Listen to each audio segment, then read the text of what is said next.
আজকে আমাদের আলোচনার বিষয় হচ্ছে acute coronary syndrome. We know that acute coronary syndrome is constitute of unstable angina and myocardial infarction. So before starting acute coronary syndrome, we have to learn then what is angina, stable angina and unstable angina, or what are the type of anginal pain. So what is angina? Sudden severe central chest pain which is dilating, crushing, squeezing in nature and radiates towards the neck, jaw and left arm, along with breathlessness exacerbated by intense emotion, stress, exposure to cold weather after taking heavy meal, relieved by taking rest or sublingual nitrate. This is stable angina. But when angina occurs infrequently, in severe intensity, with minimal exertion, even rest, this is called unstable angina. What are the other variants of angina? Before going to other variants, this unstable angina is another name is crescendo angina. Other angina is Prinzmetal angina, when there is a severe anginal like pain, but it occurs for coronary artery spasm. It is called Prinzmetal angina. We know that majority stable angina or unstable angina usually occurs due to coronary artery atheroma and its sequelae. But when Prinzmetal angina occurs, it causes no atheroma but only for coronary artery spasm. It occurs in many situations like recreational drug use, amphetamine, cocaine and etc. Other condition is decubitus angina. When angina occurs in lying posture, it is called decubitus angina. These are the variant of angina. So ACS means দুইটা জিনিস, সেটা হচ্ছে একটা হলো unstable angina, একটা হচ্ছে myocardial infraction. In unstable angina there will be no effect on myocardium, no myocarditis, so there will be no myocardial necrosis, so there will be no rest in enzyme like troponin, CKMB. But in case of myocardial infarction, it is two types. We know that ST elevation MI, non-ST elevation MI. But here, if there is a partial occlusion of the coronary artery or minor occlusion of the coronary artery and there is no change in ECG change, ST elevation or new bundle branch block, but only troponin is positive, so it is called non-ST elevation MI. But when there is a complete occlusion of major coronary artery and it is transmural myocardial necrosis, and that cases positive of troponin and CKMB, it is called ST elevation MI. So in that cases, what are the risk factor and what are the pathogenesis of this? Risk factors are, these are the non-modifiable risk factor. We know that the atherosclerosis is a important factors for coronary artery disease, atheroma. But beside this, other risk factor is coronary embolism. Second, vasculitis is another causes of anginal chest pain and or cause myocardial infarction. So what are the risk factors for developing acute coronary syndrome? These are first of all non-modifiable risk factor age. When age is increased, then MI will be high. Race, Afro-Caribbean, Asian, black people, his incidence is high. But in case of postmenopausal women, the main female incidence is equal. But what are the non-modifiable risk factor? These are the obesity, sedentary lifestyle, type A personality, hypertension, dyslipidemia, fibrinogenemia, thrombocystinemia, etc. These are the modifiable risk factor, along with smoking, alcohol, lack of fresh fruits and vegetables. So unhealthy diet may cause exacerbate developing of atherosclerosis and ultimately causes ischemic heart disease or coronary artery disease. So when patient come to us, the acute coronary syndrome, the presentation will be sudden severe chest pain, but this chest pain along with breathlessness radiates towards the neck jaw and even in left arm, but not relieved by rest or sublingual nitrate. And that time we think it may be a cause of MI or unstable angina. But beside this, 20% patients have silent MI. They may have no pain but may present with breathlessness or syncopal attack. Some situation where this is frequently occurs is elderly people and diabetic patient due to autonomic neuropathy. So we should keep in your mind that when a patient comes to an unconscious state, so we should, another differential is it may be a silent MI. But when a patient come in and repeated vomiting, upper abdominal pain, it may be caused of inferior MI. Inferior MI. This is the variant of atypical presentation of myocardial infarction or acute coronary syndrome.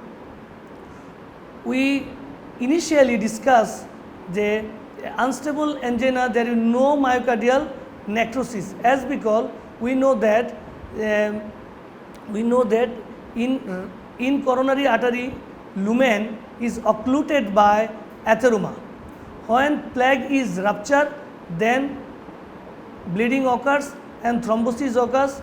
If the blood flow is partially reduced to the distal portion, is blood supply is partially reduced, then chest pain occurs. Then it is called subendocardial MI. But is totally occluded, then it is called transmural or ST elevation MI.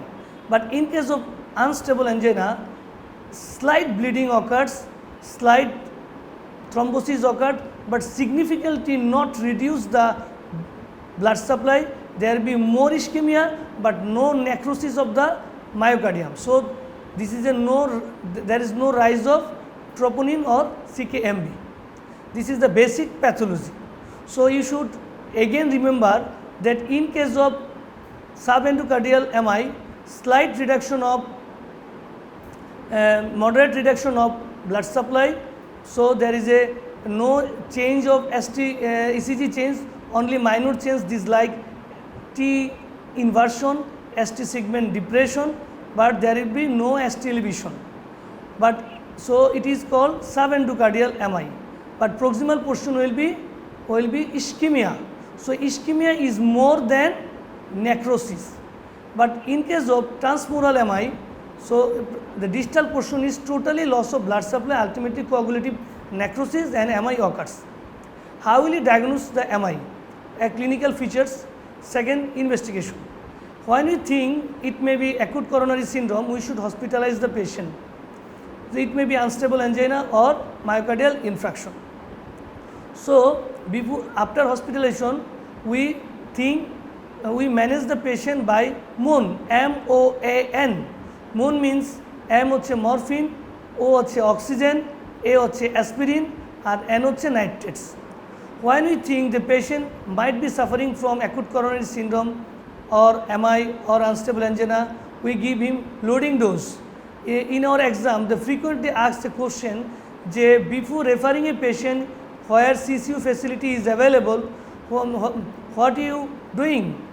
We give 4 tablets aspirin, each tablet is 75 milligram, and 8 tablets clopidogrel, and it is total 600 milligram. So 300 aspirin and 600 clopidogrel tablet stat dose along with sublingual nitrates. With these 2 measures, we refer the patient to the CCU where this management is available.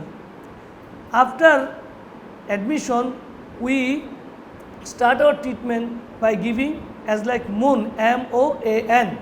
How will you give morphine? We know that in a ampoule 1 ml equal to 10 milligram morphine is available. So we dilute it 9 ml distilled water and give 3 to 4 ml IV when patient complain pain.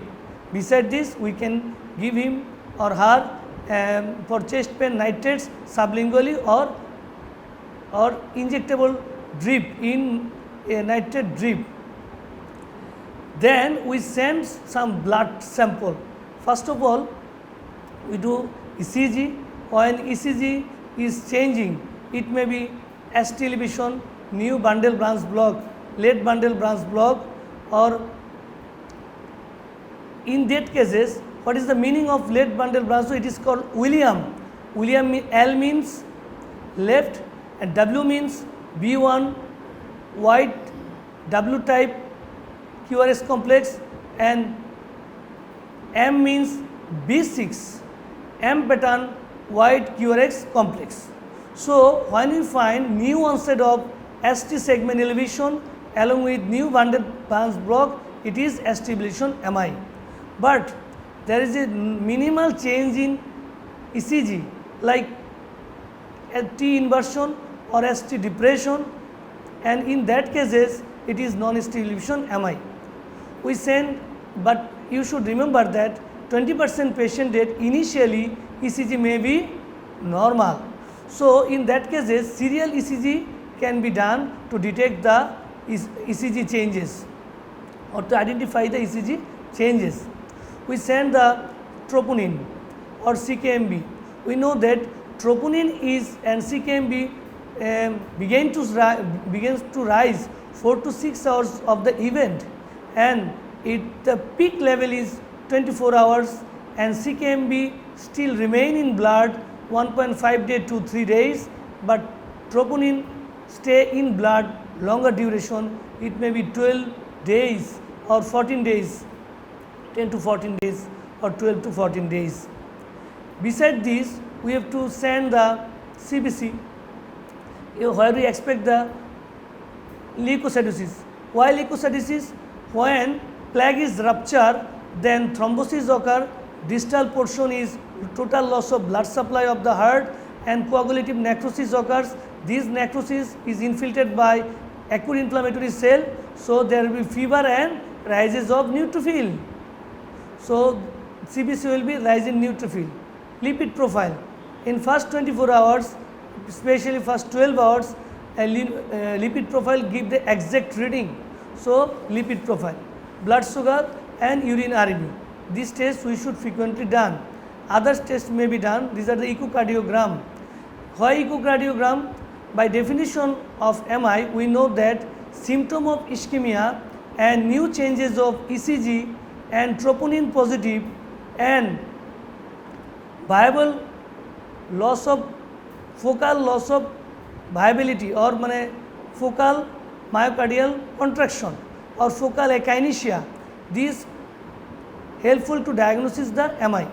তাহলে এখানে হলো কি যে প্রথমে হচ্ছে গিয়ে আমাদের symptom থাকতে হবে এই তিনটা জিনিসের ভিতরে, তিনটা জিনিস হচ্ছে, এক হচ্ছে আমাদের ট্রোপোনিন পজিটিভ থাকবে, অথবা ইসিজি চেঞ্জ থাকবে, অথবা কোনো পেশেন্টের ফোকাল মায়োকার্ডিয়ামের ভায়াবিলিটি লস হবে।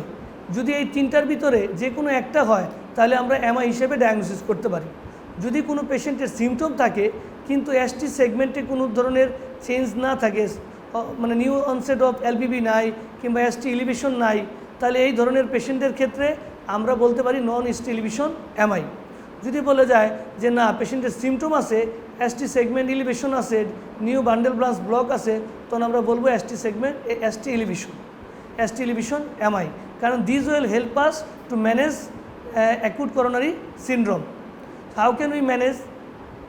যখন আমরা পেশেন্টকে আগেই বলেছি যে patient should be admit in সিসিউতে অ্যাডমিট করার পরে আইডিয়ালি এসটি সেগমেন্ট যদি এলিভেশন হয় তাহলে সিসিউতে ভর্তি করার পরে আমরা উইদিন 1 আওয়ার্সের ভিতরে হলে তাকে পিসিআই করব। কি করব? পারকিউটেনিয়াস করোনারি অ্যানজিওগ্রাম, এবং সেই অ্যানজিওগ্রামের পরে আমরা কি করতে পারি, যদি যেই জায়গাটা ব্লক থাকে সেটাকে আমরা কি করব, স্ট্যান্টিং করতে পারি, বেলুন দিয়ে ডাইলেট করে দিব এবং স্ট্যান্টিং করব। সেটা হলো খুব ideal way. But PCI is not available, primary PCI is not available in majority area in our country, also in developing world. So we go for thrombolysis, streptokinase, alteplase and reteplase. And nowadays streptokinase thrombolysis by streptokinase is invalid, there is severe allergic reaction, so alteplase and reteplase is nowadays of choice. But in our country still now In majority cardiac hospital, streptokinase is nowadays they frequently use. So how can we use in streptokinase? 1 ampule streptokinase 100 unit mixed with 100 ml normal saline and drip in IV drip, and will be finished within 1 hour. When we start streptokinase, we have to give some allergic reaction, anaphylactic shock होते पारे, rash, itching, hypotension এগুলা হতে পারে। So আমাদেরকে এই ব্যাপারে monitoring করতে হবে। এটা ছাড়াও যদি দেখা যায় কোনো পেশেন্টের non ST elevation MI, sub endocardial MI, এই ধরনের পেশেন্টের ক্ষেত্রে এসটি সেগমেন্টের শুধু ডিপ্রেশন আছে অথবা টি ওয়েভ ইনভার্সন আছে, তখন কিন্তু আমরা তাকে স্টেপটো থ্রম্বোলাইসিস করব না। তখন আমরা তাকে হ্যাপারিন দিব, অ্যাসপিরিন, ক্লোপিডেগ্রল দিব এবং তার সাথে গ্লাইকোপ্রোটিন 2-এর আর 2-এর বি 3-এর অ্যান্টাগনিস্ট দিব আর কি। আর যদি আনস্টেবল অ্যাঞ্জাইনা থাকে সেই ধরনের পেশেন্টের ক্ষেত্রে আমি বলছি আনস্টেবল অ্যাঞ্জাইনাতে তেমন কোনো ধরনের ট্রোপোনিন পজিটিভ থাকবে না। তাকে আমরা কি দিব, সিরিয়াল ইসিজি করে মনিটরিং করতে থাকবো এবং ট্রোপোনিন করতে থাকবো। যদি দেখা যায় অ্যাডমিশন করার পরে সিরিয়াল ইসিজিতে মানে এসটি ডিপ্রেশন, টি ইনভার্সন থাকে এবং ট্রোপোনিন পজিটিভ আছে, তাহলে আমরা তাকে আনস্টেবল অ্যাঞ্জাইনা হিসাবে ট্রিটমেন্ট করব। আর যদি আনস্টেবল অ্যাঞ্জাইনা মিন্স তাকে আমরা ওই সাব এন্ডোকার্ডিয়াল হিসেবে ট্রিটমেন্ট করব। যদি দেখা যায় পরবর্তীতে এসটি এলিভেশন চলে আসে, তখন আমরা এমআই হিসাবে তাকে ট্রিটমেন্ট করব। কিন্তু দেখা যায় যদি না তেমন কোনো চেঞ্জ আসেনি, শুধুমাত্র chest pain, aspirin, clopidogrel, even sublingual nitrate দেওয়ার পরে ভালো হয়ে গেছে, তখন আমরা তাকে ডিসচার্জ করব আর কি, প্ল্যানিং করব রিপারফিউশন করার জন্য। এই দুই গ্রুপের পিপুল, যাদের এসটি এলিভেশন এমআই হয়েছে এবং যাদের হয়নি, যারা আনস্টেবল অ্যাঞ্জাইনা আছে, ট্রোপোনিন নেগেটিভ, কিন্তু যাদের সাব এন্ডোকার্ডিয়াল এমআই হয়েছে, ইসিজিতে মিনিমাল চেঞ্জ হয়েছে, ট্রোপোনিন পজিটিভ, তাদেরকে আমাদের ভবিষ্যৎ প্ল্যান করা থাকবে যে থ্রম্বোলাইসিস করার পরেও তাদেরকে আমাদের রিপারফিউশনের জন্যে তাকে প্ল্যানিং করতে হবে করোনারি অ্যাঞ্জিওগ্রাম করবার জন্যে। এটা আমাদের মনে রাখতে হবে। তাহলে আমরা পেশেন্ট যখন আমাদের কাছে আসে, তখন আমরা এই চেস্ট পেন ছাড়া আর কি ধরনের সিমটম পাই এমআই। এক হচ্ছে পেশেন্টের সিম্পেথেটিক অ্যাক্টিভেশন পাই, আমরা জানি পেশেন্টের পালপিটেশন থাকবে, ব্লাড প্রেশার রেস থাকবে, প্যারাসিম্পেটিক ওভারড্রাইভ পাই, ব্রাডিকার্ডিয়া থাকবে, ভমিটিং থাকবে। আর ফিচার্স অফ কমপ্লিকেশন থাকে। কী ধরনের কমপ্লিকেশন থাকে? পেশেন্টের ব্রাডিকার্ডিয়া থাকতে পারে। Bradycardia means ventricular fibrillation, AV block, সেটা 2nd ডিগ্রি হোক, 3rd ডিগ্রি হোক, অ্যাট্রিয়াল ফিব্রিলেশন থাকতে পারে। এই ধরনের অ্যারিথমিয়াগুলি থাকতে পারে। আমরা মনে করি যদি ভেন্ট্রিকুলার ফিব্রিলেশন থাকে তাদেরকে ডিসি শক দিতে হবে, কারণ নাহলে আমাদের হেমোডাইনামিক আনস্টেবিলিটি করে ফেলতে পারে, কিংবা ইমপেন্ডিং যদি করে ফেলে তাহলে ডিসি শক দেওয়া ছাড়া কোনো উপায় নাই।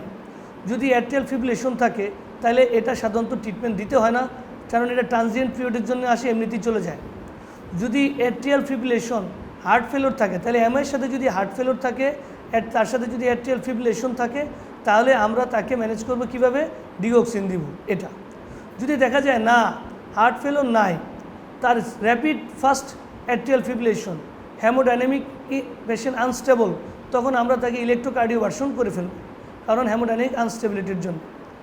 আচ্ছা, যদি কোনো পেশেন্টের দেখা যাচ্ছে যে 3rd degree or 2nd degree AV block থাকে, সিগনিফিক্যান্ট ব্রাডিকার্ডিয়া, তাহলে আমরা তাকে টেম্পোরারি পেসমেকার দিব। এটা কোনো পেশেন্টের থ্রম্বোলাইসিস করবার পরেও সিভিয়ার চেস্ট পেন থাকে, অ্যারাউন্ড 50% পেশেন্টদের ক্ষেত্রে এমন হয়। তখন এই ধরনের পেশেন্টদের ক্ষেত্রে আমাদেরকে কি করতে হবে, ইমিডিয়েটলি 6 থেকে 24 ঘন্টার মধ্যেই অ্যাঞ্জিওগ্রাম করতে হবে ফর রিপারফিউশনের জন্য। তখন ওই সেটিংয়ে আমরা অ্যাঞ্জিওগ্রাম করব। যদি মনে করি যে এই পেশেন্টের রিপারফিউশনের জন্য স্ট্যান্টিং করা লাগতে পারে, আমরা তখন সেটাও করতে পারি। 2nd ডে থেকে 3rd ডেতে কোনো পেশেন্টের যেটা হয়, ড্রেজলার সিনড্রোম হয়। কি হয়? পেরিকার্ডাইটিস হয়, ফিভার হয়, প্লুরুসি হয়, এই প্রবলেমগুলো দেখা দেয়। এটা আমরা অ্যাসপিরিন অথবা অ্যানেসেডি দিয়ে ম্যানেজ করতে পারি। ইনিশিয়াল আফটার এমআই কোনো পেশেন্টের অ্যাকুট সার্কুলেটরি ফেলিওর হতে পারে, কার্ডিওজেনিক শকে থাকতে পারে, সেজন্য আমরা আয়োনোট্রপস দিব এবং ফ্লুইড দিতে পারি। পোস্টার এমআই হলে আমরা 200 ml ফ্লুইড লোড করব। তারপরে আমরা যদি দেখি যে প্রেশার বাড়ে, তাহলে আমরা বুঝতে পারবো এটা পোস্টার এমআই হয়ে তার সার্কুলেটরি ফেলিওর হয়েছিল। এটা একটা ব্যাপার।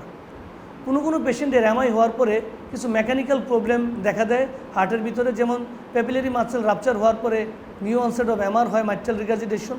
অথবা ইন্টারভেন্ট্রিকুলার সেপ্টাল রাপচার হয়ে বিএসডি হয়ে যেতে পারে, অথবা কোনো পেশেন্টের ভেন্ট্রিকল রাপচার হয়ে পেরিকার্ডিয়াল ট্যাম্পোনেন্ট হয়ে যেতে পারে, সেটা একটা। আরেকটা কী হতে পারে, অ্যাট্রিয়াল ফিব্রিলেশন হয়ে থ্রম্বাস ফর্মেশন হবে, সেই থ্রম্বাসটা অ্যাম্বুলিজম হয়ে সিস্টেমিক অ্যাম্বুলিজম করে ফেলতে পারে। এটা হলো মোটামুটি এমআইয়ের পেশেন্টের ইমিডিয়েট হসপিটালে ভর্তি হওয়ার পরে ম্যানেজমেন্ট এবং তার কমপ্লিকেশনের ম্যানেজমেন্ট সহ। তাহলে কোনো পেশেন্টের যদি এমআইয়ের সেটিংয়ে হার্ট ফেলিওর থাকে তাহলে আমরা কীভাবে বুঝবো? ডিফিউজ অ্যাপেক্স বিট থাকবে, গ্যালোপ্রিদম থাকবে। Gallop rhythm means quiet first heart sound, appearance of third heart sound, যেটা নর্মালি থাকে না। এই first heart sound quiet, second heart sound normal and appearing of third heart sound মিলে হবে গ্যালোপ্রিদম। পালসাস অল্টারনেন্স থাকবে এবং বাই বেজাল ফাইন ইন্সপিটুরি ক্যাকেলস। সো পরীক্ষায় জিজ্ঞেস করে কোনো এমআইয়ের পেশেন্ট তোমার কাছে আসলো, তুমি থ্রম্বোলাইসিস করবা অথবা রিপারফিউশন করলা, হসপিটালে ভর্তি, হঠাৎ করে তার শ্বাসকষ্ট, তুমি কি চিন্তা করবা? আমাদের first priority could be a case of LVF. সে কীভাবে বুঝবা? Pulsus alternans, diffuse apical impulse, gallop rhythm, এভাবে আমরা, এবং bilateral fine basal inspiratory crackles. এখন how will you manage this case? ঠিক একই অবস্থা। যদি দেখা যায় হার্ট ফেলিওরের অ্যাকুট ম্যানেজমেন্ট, প্রপটাপ করবো, ফ্লুইড রেস্ট্রিকশন করবো, হাই ফ্লো অক্সিজেন দিব এবং লুপ ডায়োটিক্স ইউজ করবো আমরা। যদি পেশেন্টের দেখা যায় অ্যাট্রিয়াল ফিব্রিলেশন থাকে তাহলে আমরা ডিওক্সিন দেবো, অ্যাট্রিয়াল ফিব্রিলেশন ছাড়া আমরা লো ডোজে বেটা ব্লকার দিব। এটা যেটা আমরা গত হার্ট ফেলিওরে বলেছিলাম, এটা ম্যানেজমেন্ট। এটা লেট ম্যানেজমেন্ট, এমআইয়ের পেশেন্ট অ্যাকুট অবস্থা থেকে সাবসাইড করে গেল, সে বাসায় যাওয়ার পরে আসলে কি করবে?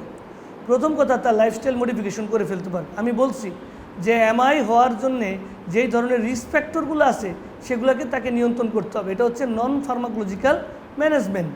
কী নন ফার্মাকোলজিক্যাল ম্যানেজমেন্ট? প্রথম হচ্ছে তাকে আইডিয়াল বডি ওয়েট মেনটেন করতে হবে, তার ওয়েট যদি বেশি থাকে ওয়েট কমাইতে হবে। দ্বিতীয়ত, তাকে হেলদি ডায়েট প্ল্যান তৈরি করতে হবে। এই খাবারের ভিতরে তাকে কি করতে হবে? যে fresh fruits and vegetable include করতে হবে। স্টপ স্মোকিং, যদি যারা স্মোকার তারা স্মোকিংকে স্টপস করবে, আর যারা অ্যালকোহল নেয় অ্যালকোহলকে রিডাকশন করবে, আর রেগুলার এক্সারসাইজ করবে। সেই এক্সারসাইজ কীরকম? যেমন তার সাধ্যের মধ্যে যতখানি এক্সারসাইজ করা যায় সে এক্সারসাইজ করবে সেটা। আর কি, এমআই হওয়ার পরে 6 সপ্তাহ একদম কোনো ধরনের এক্সাইটমেন্টের মধ্য দিয়ে যাওয়া যাবে না। অনেকেই জানে না এক্সাইটমেন্ট আসলে কি। সে বাসায় গেলেও মনে করলো ভালো হয়ে গেছে, তাহলে কী হবে? আমাদের এই যে এমআই হওয়ার পরে কার্ডিয়াক রিমডেলিং হয় এবং সেই ভেন্ট্রিকলগুলি ডাইলেটেড হতে থাকে, তখন এই infarct area, necrosis area replace by fibroblast. So সেখানে কিনা অ্যাক্টোপিক ফোকাস তৈরি হয়, অ্যারিথমিয়া তৈরি হতে পারে। সো আমাদের কি করতে হবে? এই সময়টাতে পেশেন্টকে আমাদেরকে বেড রেস্টে রাখতে হবে। সো বেড রেস্টে রাখার জন্য পেশেন্টের 6 সপ্তাহে সে কোনো শারীরিক মেলামেশা করবে না, কোনো ধরনের হেভি ওয়ার্কিং করবে না, এই ধরনের ব্যাপার থাকতে পারে। সাধ্যের মধ্যে একটু হাঁটাহাঁটি করবে। এটা হচ্ছে নন ফার্মাকোলজিক্যাল ম্যানেজমেন্ট। তাহলে লেটার ম্যানেজমেন্ট কী হতে পারে ফার্মাকোলজিক্যাল? আমাদের কীভাবে মনে হচ্ছে আর আমরা মনে রাখতে পারি কি? প্রথমে মনে রাখতে এসিনিপ্টর এআরবি দিব, বি দিয়ে বিটা ব্লকার দিব, আর হচ্ছে অ্যাভাস মিনস হলো এসিনিপ্টর এআরবি, বি দিয়ে বিটা ব্লকার, আর এ দিয়ে অ্যাসপিরিন, আর বি দিয়ে লাস্টে অ্যাস হচ্ছে গিয়ে স্ট্যাটিন। তাহলে অ্যাভাস মিনস 4টা জিনিস। প্রথম হচ্ছে এসিনিপ্টর অর এআরবি, বি দিয়ে হচ্ছে বেটা ব্লকার, এ দিয়ে হচ্ছে অ্যাসপিরিন, আর লাস্টে অ্যাস দিয়ে হচ্ছে স্ট্যাটিন। এখন যে আমাদের যে জিনিসটা খেয়াল করতে হবে যে পেশেন্টের প্রথম 3 মাস আমরা অ্যাসপিরিন এবং ক্লোপিডোগ্রেলকে একসাথে দিব, পরবর্তী 3 মাসের পর থেকে আমরা শুধু অ্যাসপিরিন দিব। কেন? আমরা জানি যদি পেশেন্টের ক্লোপিডোগ্রেল বেশি ব্যবহার করা হয় তাহলে তার এগেনস্টে অ্যান্টিবডি তৈরি হয় এবং রেজিস্ট্যান্স হওয়ার চান্স থাকে, সেজন্য আমরা এই রিস্কটা নিব না।